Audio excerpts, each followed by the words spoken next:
ഈശോ മിശിഹായിൽ പ്രിയപ്പെട്ടവരെ, നാം ചെയ്യുന്ന സത്പ്രവർത്തികളാണ് നമ്മുടെ ജീവിതം മഹത്വമുള്ളതാക്കി മാറ്റുക, ദൈവത്തിന് പ്രീതികരമാക്കി തീർക്കുക, സ്വർഗത്തിന് അവകാശികളാക്കി മാറ്റുക.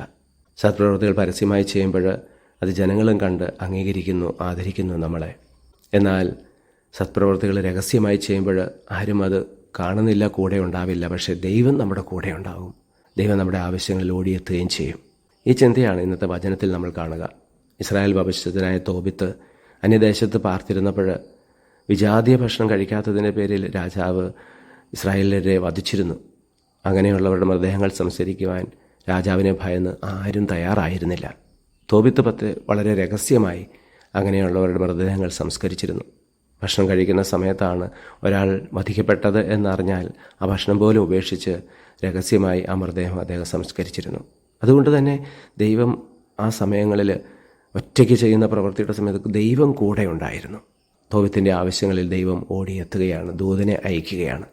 പ്രിയപ്പെട്ടവരെ, നാം നമ്മുടെ ഭൂമിയിൽ ജീവിക്കുമ്പോൾ അനേകം സത്പ്രവൃത്തികൾ ചെയ്തുകൊണ്ട് മഹത്വമുള്ള പ്രീതികരമായ ജീവിതം നയിക്കാൻ നമുക്ക് ശ്രമിക്കാം.